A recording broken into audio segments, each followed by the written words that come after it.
Hello everyone, मैं मिथुन सिंह स्वागत करता हूं आप सभी का। आशा करता हूं आप सभी बहुत अच्छे होंगे। बात करेंगे विनोबा भावे पीजी सेमेस्टर 1 के प्रीवियस ईयर क्वेश्चन पेपर की। पेपर था आपका हिस्ट्री का, पेपर नंबर ये 1 है। 25-27 सेशन का ये क्वेश्चन पेपर आपके साथ में साझा कर रहा हूं।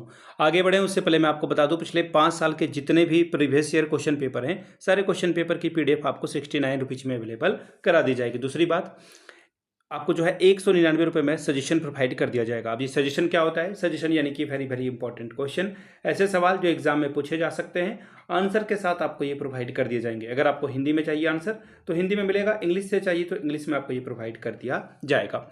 अब देखिए, ये सजेशन तैयार होता है पिछले 10 साल के PYQ को स्कैन करके। दूसरी बात, आपका जो लेटेस्ट एग्जाम पैटर्न है उसको ध्यान में रखा जाता है। तीसरी बात, आपका सिलेबस क्या कह रहा है, सिलेबस में कौन से टॉपिक हैं। और आखिर में मेरा खुद का एक्सपीरियंस, मैंने 2-3 अलग अलग सब्जेक्ट से PG कर रखा है, साथ ही मैंने B.Ed M.Ed भी कर रखा है। अगर आपको जो है सजेशन लेना है तो यहाँ से मेरी ईमेल आईडी आप देख लें, yourmithunsingh@gmail.com पे आप मुझे मेल कर सकते हैं। इंस्टा पे अगर आप हो, डू फॉलो मी @imithunsingh। बाकी आप मुझे व्हाट्सअप कर सकते हैं 7979054474 पे। तो चलिए हिस्ट्री वाले पेपर नंबर 1 को देखते हैं कि किस तरह का सवाल यहाँ पर पूछा गया था।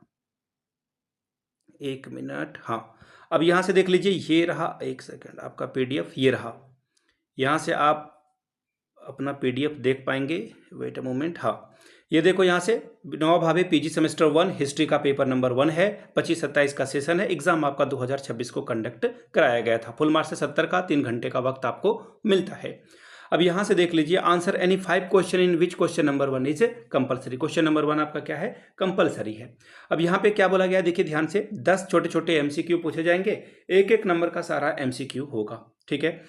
और सही आंसर अगर आप करते हो तो आपको एक एक नंबर इसे जो है मिलता जाएगा, ठीक है। चलिए अब यहाँ से देख लेते हैं पहला सवाल। History is mainly concerned with, इतिहास जो है मुख्यतः किससे संबंधित है, ये सवाल आपसे पूछा गया है। देखिए PDF थोड़ा सा ब्लर है। पहला है फ्यूचर इवेंट, यानी कि भविष्य की घटनाएं, बिल्कुल नहीं। इतिहास, हम लोग जो है पुराने इतिहास को, इतिहास का मतलब होता है आप पुरानी चीज़ों को पढ़ते हो, प्रेजेंट फैक्ट को भी नहीं पढ़ते हो, बल्कि आप क्या कर रहे हो, पास्ट ह्यूमन एक्टिविटी को, यानी कि हमारे फोर फादर ने या फिर किसी और के फोर फादर ने जो काम किया है उसी के बारे में हम लोग बात करते हैं, यानी कि भूतकालीन मानव गतिविधियां जो है इसका सही जवाब होगा। अगला सवाल देखिए क्या बोला गया है। कॉशन इन हिस्ट्री मीन्स, यानी कि इतिहास में जो है कारणता का मुख्य अर्थ क्या है, ये सवाल आपसे जो है पूछा गया है। पहला है क्रोनोलॉजी, यानी कि कालक्रम। फिर है कॉज इफेक्ट रिलेशनशिप, यानी कि कारण कार्य संबंध। फिर है डिस्क्रिप्शन, यानी कि वर्णन। और फिर आखिरी वाला ऑप्शन है, यानी कि मत, यानी कि ओपिनियन के बारे में यहां पर बोला गया है, ठीक है। तो देखिए, चारों को आपने ऑप्शंस को अच्छे से देख लिया। तो इतिहास में कारणता, यानी कि जो कारण, जो चीजें हो रही है उसकी मुख्य वजह क्या है, तो देखिए इसका जो है आंसर जो हो जाएगा कॉज इफेक्ट रिलेशनशिप जो है इसका सही जवाब होगा। नेक्स्ट सवाल की ओर हम लोग बढ़ेंगे। आर्कियोलॉजी मेनली प्रोवाइड्स, पूरा तत्व शास्त्र जो है मुख्यतः क्या प्रदान करता है। रिटर्न सोर्स करता है, बिल्कुल नहीं। ऑरल भी नहीं करता है, मिथ भी नहीं करता, मिथ तो करेगा ही नहीं, बल्कि ये क्या करता है, जो भौतिक अवशेष हैं उसके बारे में जो है अच्छे से जांच पड़ताल करता है और फिर फैक्ट को आपके सामने रखता है। तीसरा आंसर हो गया। सवाल नंबर 4 की ओर बढ़ेंगे। पॉजिटिविज्म एम्फेसाइजेस, यानी कि प्रत्यक्षवाद जो है किस पर बल देता है, कल्पना पर, आस्था पर, वैज्ञानिक पद्धति पर, या केवल दर्शन पर। तो पॉजिटिविज्म जो है वो सिर्फ और सिर्फ किस पे बात करता है, साइंटिफिक मेथड पे बात करता है। ऑप्शन थर्ड आपका क्या होगा, सही होगा। सवाल number 5, objectivity in history means, यानी कि इतिहास में वस्तुनिष्ठता का क्या अर्थ है। पर्सनल बायस, यानी कि व्यक्तिगत पक्षपात, गलत बात है ये। फिर देखिए फिक्शन, यानी कि कल्पना करना। नेशनलिज्म, यानी कि राष्ट्रवाद, ये भी सारे ऑप्शन गलत हैं। वस्तुनिष्ठता, हिस्ट्री पढ़ने का मुख्य पक्ष है कि आप न्यूट्रल होकर के सारे चीजों को इंटरप्रेट कर पाओ, निष्पक्ष व्याख्या कर पाओ। पांचवा का आंसर हो गया। सवाल नंबर 6, देखिए क्या बोला गया। यूनानी रोमन इतिहास लेखन संबंधित है किससे। Greco Roman historiography is associated with, किससे ये संबंधित है। ध्यान से पढ़िएगा तो आपको देखिए यहाँ पर जो है सारे ऑप्शन अगर आप ध्यान से देखोगे तो आपको समझ में आ जाएगा। देखिए पहला ऑप्शन है मैथोलॉजिकल, केवल पौराणिक कथाओं से, बिल्कुल गलत बात है। यहाँ पे देखो वैज्ञानिक प्रयोगों से, ये ठीक ठाक लग रहा है। फिर है रैशनल इंक्वायरी, यानी कि तर्क संगत विवेचना से। फिर है रिलीजियस टेक्स्ट, ये तो नहीं होगा। अब बचा ऑप्शन नंबर B और C। तो देखिए यहाँ पर आंसर जो होगा आपका हो जाएगा तर्क संगत विवेचना से। और ये तर्क संगत विवेचना आप तभी कर पाओगे जब आप साइंस एक्सपेरिमेंट करते हो, यानी कि अगर ऑप्शन C आप लगाते हो तो इसमें B इंक्लूडेड रहेगा खुद ब खुद। अगला सवाल देखिए क्या बोला गया है। कलहन इज फेमस फॉर, यानी कि कलहन जो है किस काम के लिए जो है प्रसिद्ध था, तो राजतरंगिणी जो है इसका सही जवाब हो जाएगा। राजतरंगिणी के लिए ये जो है फेमस हुए थे। अगला है मार्क्सिस्ट हिस्टोग्राफी की फोकसेस ऑन, मार्क्सवादी इतिहास लेखन जो है किस पर केंद्रित होता है? तो देखिए क्लास स्ट्रगल इसका जो है सही जवाब होगा। आंसर जो है सी आपका क्या होगा? करेक्ट आंसर हो जाएगा।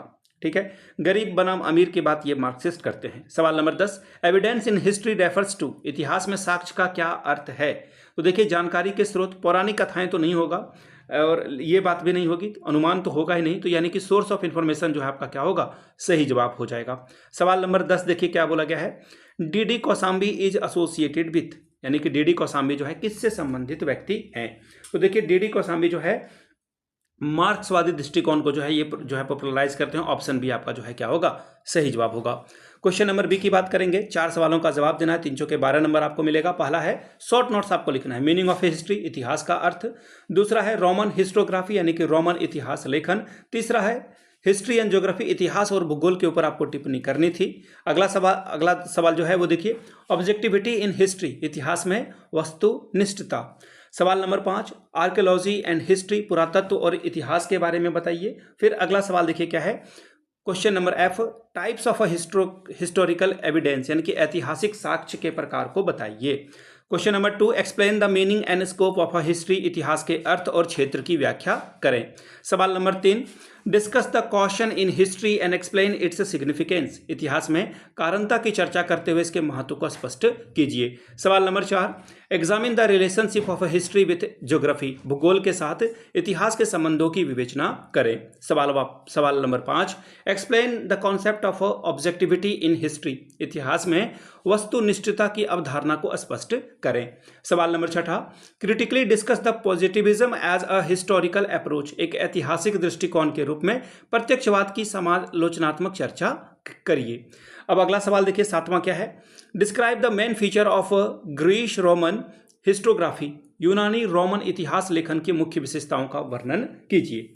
8वां सवाल देखिए क्या बोला गया है, भारतीय इतिहास लेखन में कलहन के योगदान का मूल्यांकन करें। सवाल number 9 discuss the imperialist approaches to Indian historiography, भारतीय इतिहास लेखन में साम्राज्यवादी दृष्टिकोणों की चर्चा कीजिए।